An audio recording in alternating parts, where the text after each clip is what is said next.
அனைவருக்கும் வணக்கம். நாம் சில தினங்களுக்கு முன்பாக நம்ம கேள்விப்பட்டிருப்போம். அது சென்னையில் ஊரப்பாக்கத்தைச் சேர்ந்த ஒரே குடும்பத்தை சேர்ந்த 3 பேர் பரிதாபமாக உயிரிழந்தனர். எதனால்னு பார்த்தீங்கன்னா ஃப்ரிட்ஜ் வெடித்த சம்பவத்தால் தான். மிகவும் துயரமான அதிர்ச்சிகரமான சம்பவம் இது. இன்றைக்கி இவங்களுக்கு இந்த மாதிரி ஒரு நிலை நடந்திருக்குன்னா நாளைக்கு யாருக்கு வேணாலும் இந்த மாதிரி ஒரு சம்பவம் நடைபெறலாம். அப்போ இதெல்லாம் தடுக்கணும் அப்படின்னா இந்த மாதிரி ஃப்ரிட்ஜ் வெடிக்கிறதுக்கு என்னென்ன காரணங்கள், இது பிற்காலத்தில் நடைபெறாமல் இருக்கிறதற்காக என்னென்ன நம்ம பின்பற்றணும், அதை பற்றிய பதிவு தான் இது.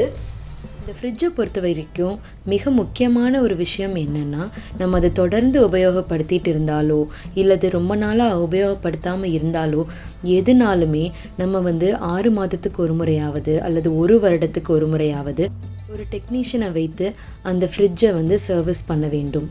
ஃப்ரிட்ஜ் ரிப்பேர் ஆனதுக்கு அப்புறம் தான் டெக்னீஷியனை கூப்பிடணும் அப்படிங்கிற எண்ணத்தை நம்ம முதல்ல நீக்கணும். இன்னொரு முக்கியமான விஷயம் என்னென்னு பார்த்தீங்கன்னா, நம்ம வீட்டில் ஃப்ரிட்ஜை வைக்கும்போது அதற்கு பக்கத்தில் நிறையா பொருட்களை அடைத்து வைக்கக்கூடாது. அந்த ஃப்ரிட்ஜு காற்று போகிற மாதிரி ஒரு நல்ல ஒரு இடத்துல வைக்கணும்.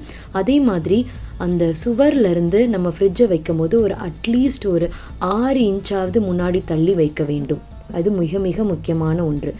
இது எதற்கு அப்படின்னு பார்த்தீங்கன்னா, ஃப்ரிட்ஜு உள்ளே தான் கூலிங் இருக்குமே தவிர ஃப்ரிட்ஜை சுற்றி ஒரு சூடான ஒரு நிலை தான் இருக்கும். அதனால் அதுக்கு பக்கத்தில் எல்லாமே நீங்கள் அடைச்சி வச்சிங்கன்னா அது காற்று போக முடியாமல் ரொம்ப சூடேறி நிறைய தீப்பிடிக்கக்கூடிய வாய்ப்பு கூட இருக்குது. அடுத்த முக்கியமான விஷயம் பார்த்திங்கன்னா, அந்த ஃப்ரிட்ஜோட வயர் சொருகிறதுக்கு நல்ல ஒரு கரெக்டான ஒரு சாக்கெட் இருக்கணும். அடுத்தது இப்போ இந்த காலத்தில் நம்ம நிறையா பேர் பண்ணுற தப்பு என்னென்னா, நம்ம ஃப்ரிட்ஜ் வாங்கும்போது அதுலேயே இன்பில்ட் ஸ்டெபிளைசர் அப்படிங்கிற ஒரு ஆப்ஷன் இருக்கும். ஆனால் அப்படி சொன்னாலுமே கூட நம்ம தனியாகவே ஒரு ஸ்டெபிளைசர் வாங்கி வைக்கிறது தான் நம்ம பண்ணுற கரெக்டான விஷயம். அப்போனா தான் அந்த லோ வோல்டேஜோ ஹை வோல்டேஜோ எதுனாலுமே அது கரெக்டாக ஸ்டெபிளைஸ் பண்ணி நம்ம ஃப்ரிட்ஜுக்கு கொடுக்கும். இன்னொரு முக்கியமான விஷயம், நம்மளோட ஃப்ரிட்ஜில் தெர்மோஸ்டாட் அப்படின்னு ஒன்று இருக்கும். அதாவது நம்ம கம்ப்ரெசர் தொடர்ந்து ஓடிக்கொண்டே இருக்காமல் ஆட்டோ கட் ஆஃப் ஆகிறதுக்காக இந்த தெர்மோஸ்டாட் தான் உதவி பண்ணும். அப்போ அந்த தெர்மோஸ்டாட் கரெக்டாக வேலை பார்க்குதா அப்படின்னு அப்பப்போ நம்ம டெக்னீஷியனை கூப்பிட்டு செக் பண்ணணும். இது எதற்காக அப்படின்னா, அந்த தெர்மோஸ்டாட் வேலை பார்க்கல அப்படின்னா அந்த கம்ப்ரெசர் தொடர்ந்து ஓடிக்கொண்டே இருக்கும், ஆட்டோ கட் ஆஃப் ஆகாது. அப்படி ஓடிக்கொண்டே இருக்கும்போது அது நிறைய சூடை வெளிப்படுத்திக்கிட்டே இருக்கும்.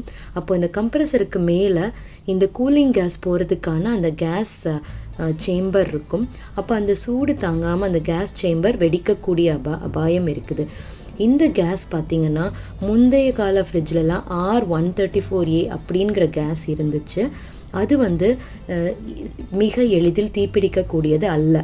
ஆனால் இப்போ வர்ற ஃப்ரிட்ஜிலலாம் இருக்கக்கூடிய கேஸ் R300 அப்படிங்கிற கேஸ் இது எளிதில் தீப்பிடிக்கக்கூடிய குணம் உள்ளது. அதனால் எப்போவுமே பார்த்திங்கன்னா ஃப்ரிட்ஜை ஒரு நல்லதாக காற்று போகும்படியான அல்லது அடைசல் இல்லாத ஒரு இடத்துல நம்ம வைக்கணும். பெரும்பான்மையாக சூடை வெளிப்படுத்தக்கூடிய சமையல் கூடத்தில், அதாவது கிச்சனில் வைப்பதை பெரும்பாலும் நாம் தவிர்க்க வேண்டும். இந்த மாதிரியான ஃப்ரிட்ஜ் விபத்துகள் பெரும்பாலும் நள்ளிரவில் தான் நடக்கின்றது. அப்போ இதுக்கு நம்ம என்ன பண்ணணும்? நம்ம நள்ளிரவில் திடீரென்று முழிக்கும் போது இந்த மாதிரி ஒரு கேஸ் லீக் இருந்ததுன்னா கண்டிப்பாக அதிலிருந்து ஒரு ஸ்மெல் வரும்.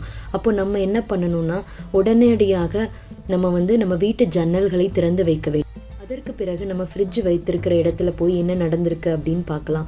இதை செய்வதால் என்ன ஆகுது அப்படின்னு பார்த்தீங்கன்னா, ஒருவேளை அந்த கேஸ் லீக் ஆகியிருந்தாலும் நம்ம ஜன்னலை திறந்து வைப்பதன் மூலமாக அது வெளியிலே போய்விடும். அப்போ நம்மளை நேரடியாக நம்மளுடைய சுவாசத்தை அந்த கேஸ் தாக்காமல் இருக்கும்.